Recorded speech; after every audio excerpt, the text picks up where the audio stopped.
Hola a todos. Vamos a empezar con una pregunta curiosa. ¿Es posible que una reacción química, en vez de soltar calor, lo absorba hasta el punto de enfriar todo a su alrededor? Pues hoy vamos a explorar justamente eso, un proceso endotérmico en plena acción. La respuesta es que sí, y de manera bastante llamativa. Y lo mejor de todo es que no se necesita un laboratorio súper sofisticado para comprobarlo. Vamos a ver cómo algo tan sencillo como disolver una sal en agua puede provocar una bajada de temperatura que de verdad se nota. Pero bueno, antes de ponerlos a mezclar nada, es fundamental entender un poco la ciencia que hay detrás de esto. ¿Por qué ocurre este enfriamiento? La clave está en un concepto que llamamos proceso endotérmico. A ver, la idea principal es esta. La energía, en lugar de liberarse, es absorbida, va hacia dentro de la reacción.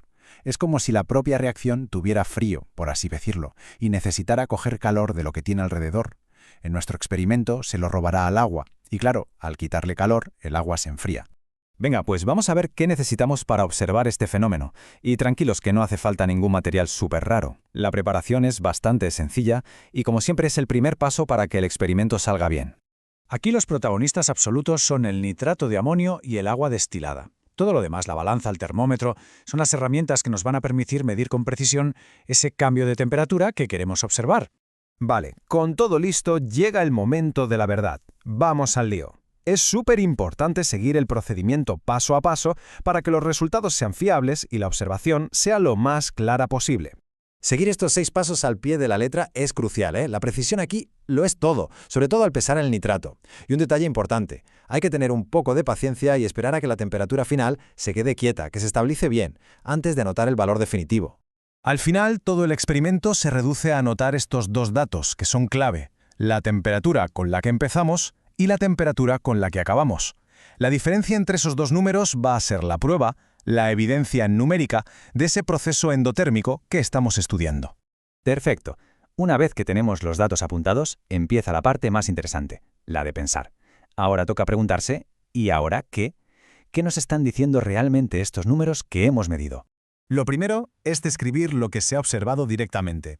Y ojo, no se trata solo de los números del termómetro, también es importante la parte cualitativa. Al tocar el vaso de precipitados, ¿se notaba frío? ¿Mucho? Combinar los datos numéricos con estas sensaciones hace que el análisis sea mucho más completo. Vale, ahora vamos a profundizar un poco más. Ya no nos preguntamos solo qué ha pasado, sino por qué ha pasado. Para entenderlo bien, ayuda mucho pensar en lo contrario. Todos conocemos reacciones que liberan calor, y mucho. Piensa en el fuego o en esas bolsitas que se calientan para las manos. Esas son exotérmicas. Pues bien, lo que hemos visto es justo el otro extremo, y la explicación está en el balance de energía de todo el proceso de disolución.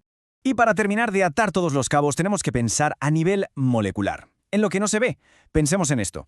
Por un lado, hace falta energía para romper la estructura del nitrato de amonio, para separar sus iones.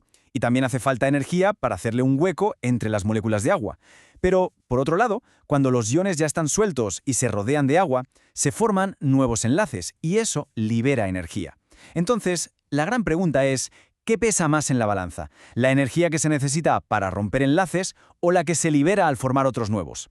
La respuesta a esa pregunta es justo la explicación de por qué el vaso se ha enfriado.